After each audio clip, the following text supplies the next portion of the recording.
DJ Diya Anantharaman, music director and radio host of Unearthly Machine at KUCR Riverside 88.3 FM, and I'm here with Mei Semones.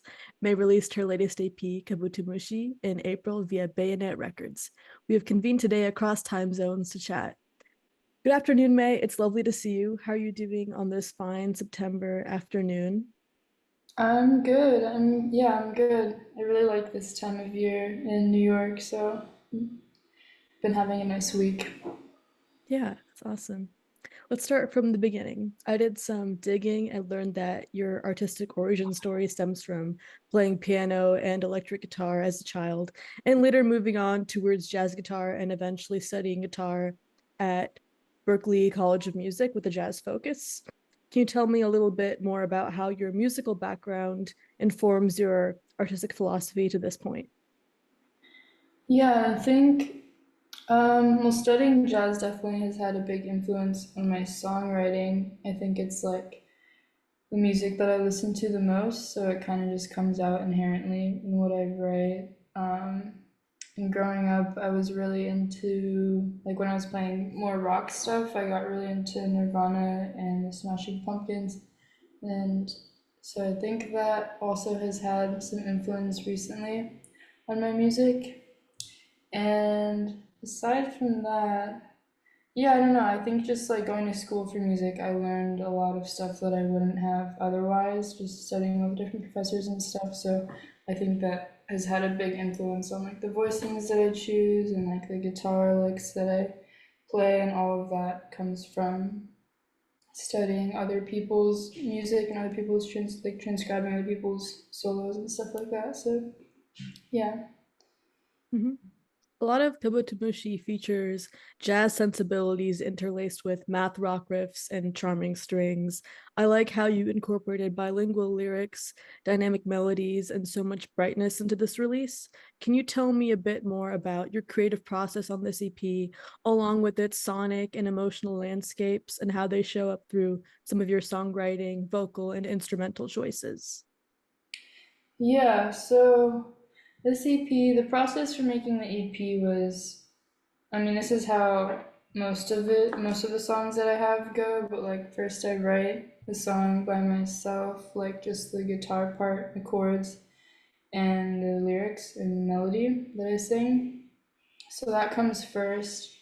And once I feel like that is in a really good place, I'll bring it to my band, and from there we like work out the parts together. Like they do most of the actual writing and stuff, and I'm kind of just there to like provide a little bit of direction maybe sometimes.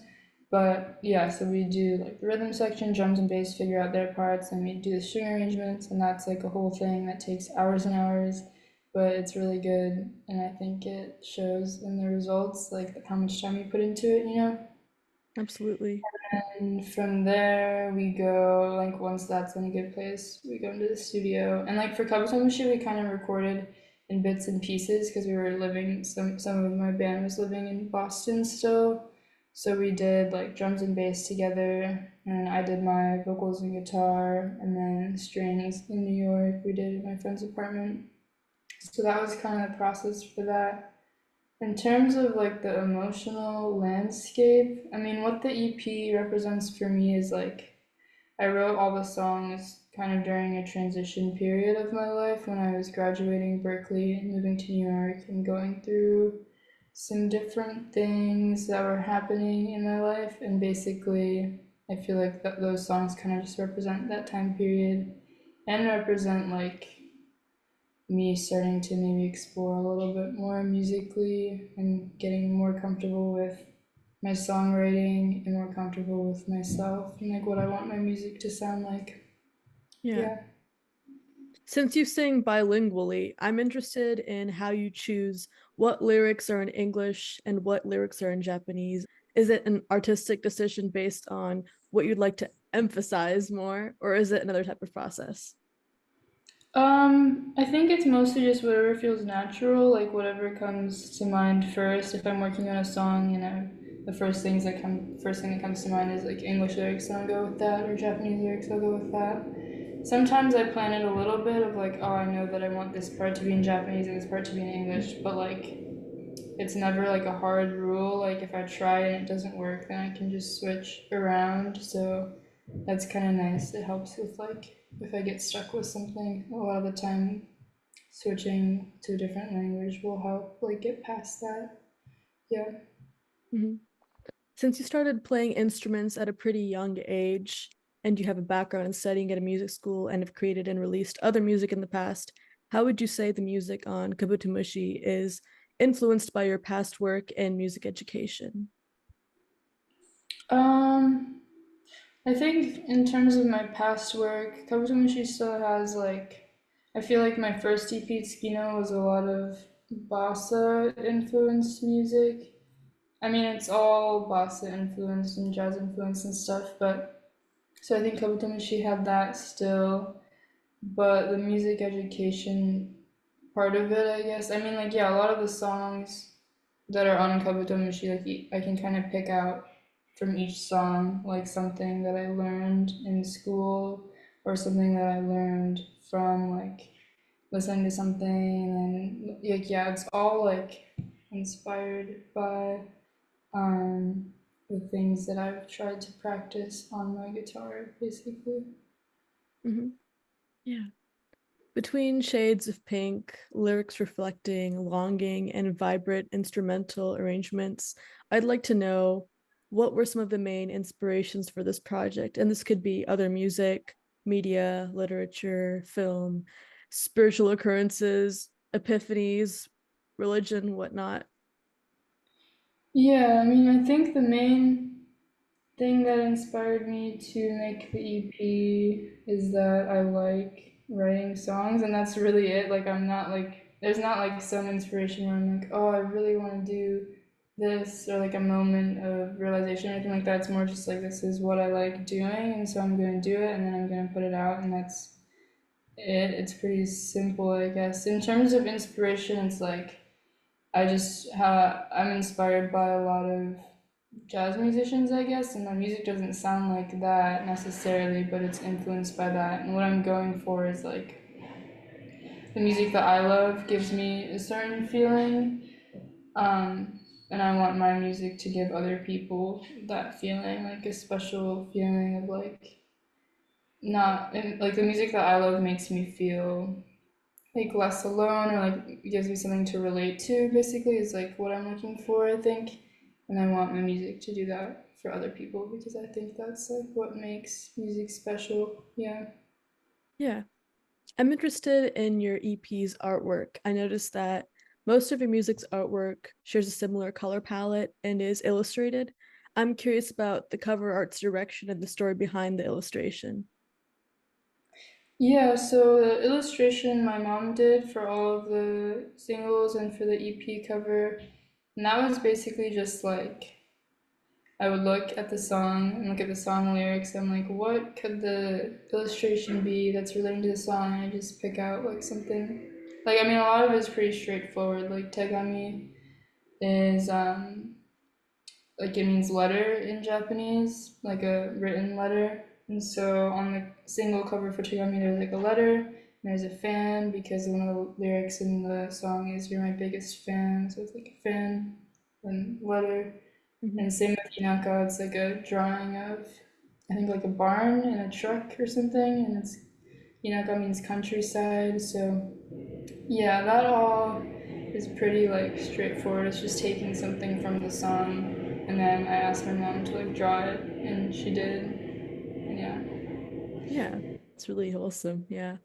I'm also interested in the music videos on this album. They're gorgeously shot. I also adore your bunny hat. The video for the title track, Kabutomushi, features a lot of solitude and low lighting. The big city romance of Inaka's video is lovely to follow along with. And the video for Wakare no Kotoba features you packing up and exploring on your own. Something that stands out to me thematically across the videos is the sense of poetic remoteness, even with motifs like public transport or the big city.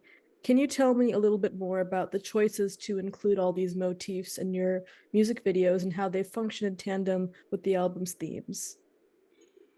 Yeah, I think the music videos, I mean, yeah, they're really just like trying to think of how to represent the song visually, you know. So for like Wakara no Kotoba, that song is about kind of saying goodbye and moving on, among other things. But that's like some of the themes that are in the song. And so I was like, for the music video, what if it's like me moving, like moving away, because that's what I say in the song.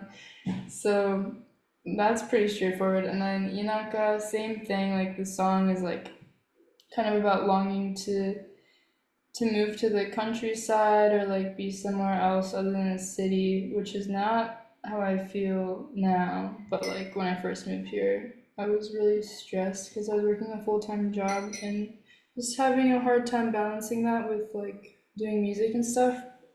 Um, and so that music video is very much like showing me in the city, me and my friend's farm in Connecticut. It's like, yeah, that's also like I feel like the music videos for this EP are really straightforward.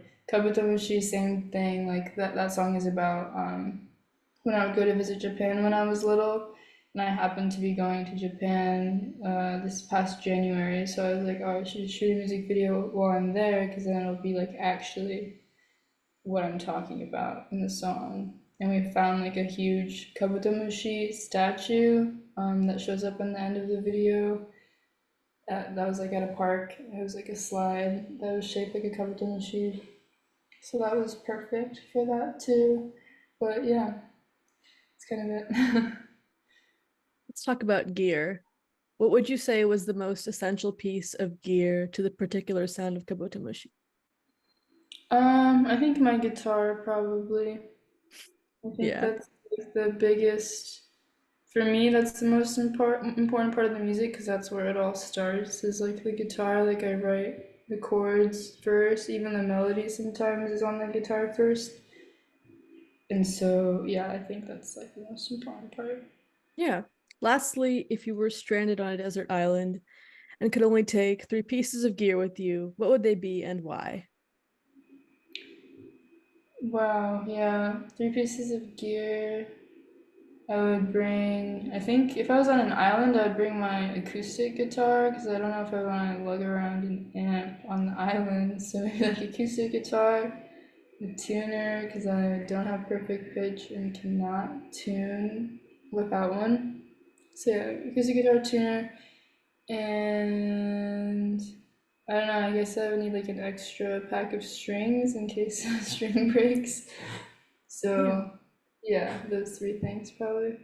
Do you have a string type of choice or a string set brand? Not really. I feel like I should at this point, but I just have never gotten that into like gear in general, honestly. I'll play whatever as long as it's not too heavy and like it's, yeah, Yeah. comfortable. But yeah.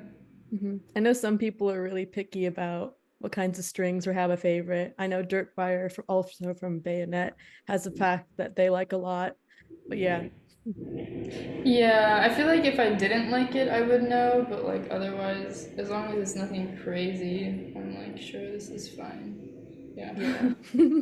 Thanks so much for chatting with me, May. It's been lovely to learn about your process and how your EP came to be. Thank you so much.